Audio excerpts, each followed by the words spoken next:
2 Samuel chapter 2. In the course of time, David inquired of the Lord. "Shall I go up to one of the towns of Judah?" he asked. The Lord said, "Go up." David asked, "Where shall I go?" "To Hebron," the Lord answered. So David went up there with his 2 wives, Ahinoam of Jezreel and Abigail, the widow of Nabal of Carmel. David also took the men who were with them, each with his family, and they settled in Hebron and its towns. Then the men of Judah came to Hebron, and there they anointed David king over the house of Judah. When David was told that it was the men of Jabesh Gilead who had buried Saul, he sent messengers to the men of Jabesh Gilead to say to them, "The Lord bless you for showing this kindness to Saul your master by burying him. May the Lord now show you kindness and faithfulness. And I too will show you the same favour because you have done this. Now then, be strong and brave, for Saul your master is dead, and the house of Judah has anointed me king over them." Meanwhile, Abner son of Ner, the commander of Saul's army, had taken Ish-Bosheth, son of Saul, and brought him over to Mahanaim. He made him king over Gilead, Ashuri and Jezreel, and also over Ephraim, Benjamin, and all Israel. Ish-Bosheth, son of Saul, was 40 years old when he became king over Israel, and he reigned 2 years. The house of Judah, however, followed David. The length of time David was king in Hebron over the house of Judah was 7 years and 6 months. Abner, son of Ner, together with the men of Ish-Bosheth, son of Saul, left Mahanaim and went to Gibeon. Joab, son of Zeruiah, and David's men went out and met them at the pool of Gibeon. One group sat down on one side of the pool and one group on the other side.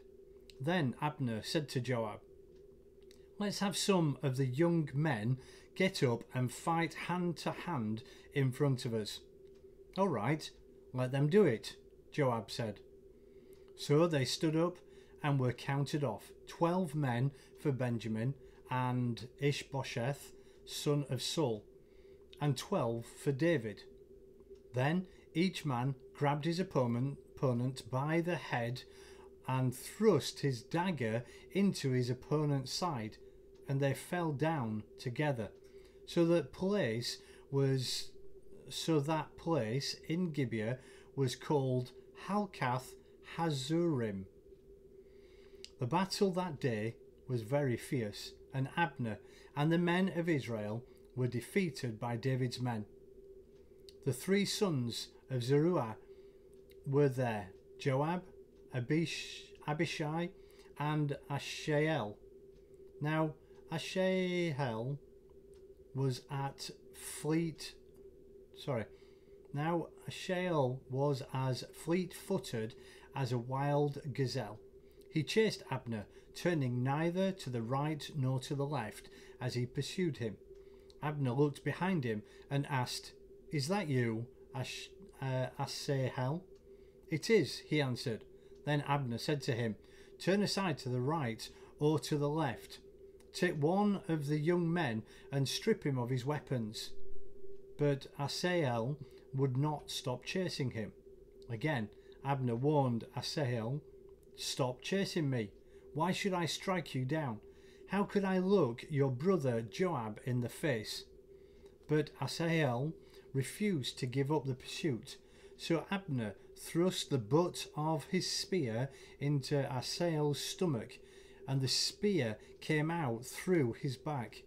He fell there and died on the spot, and every man stopped when he came to the place where Asahel had fallen and died.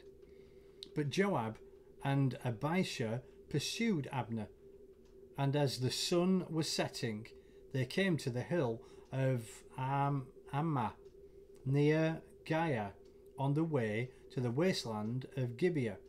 Then the men of Benjamin rallied behind Abner. They formed themselves into a group and took their stand on top of a hill. Abner called out to Joab, "Must the sword devour forever? Don't you realize that this will end in bitterness? How long before you order your men to stop pursuing their brothers?" Joab answered, "As surely as God lives, if you had not spoken, the men would have continued the pursuit of their brothers until morning." So Joab blew the trumpet, and all the men came to a halt. They no longer pursued Israel, nor did they fight any more. All that night Abner and his men marched through the Arabah. They crossed the Jordan, continued through the whole Bithron, and came to Mahanaim. Then Joab returned from pursuing Abner and assembled all his men. Besides Asahel, 19 of David's men were found missing, but David's men had killed 360 Benjamites who were with Abner. They took Asahel and buried him in his father's tomb at Bethlehem. Then Joab and his men marched all night and arrived at Hebron by daybreak.